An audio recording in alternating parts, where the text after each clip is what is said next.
Now take a look at this. This is all my tomatoes, the peppers, and you have cucumbers, watermelon, and peppers. And I'm in love with peppers, so you have more here. These are serrano, some habaneros in here, and down here too, more peppers.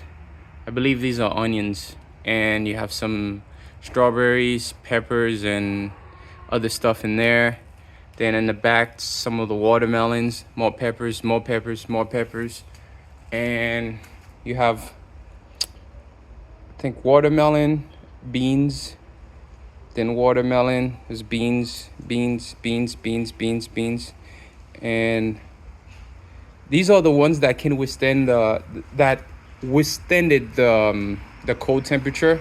But obviously now we're getting warmer in Florida. I will be planting more later, but these did well. I'm so proud of them. Bye.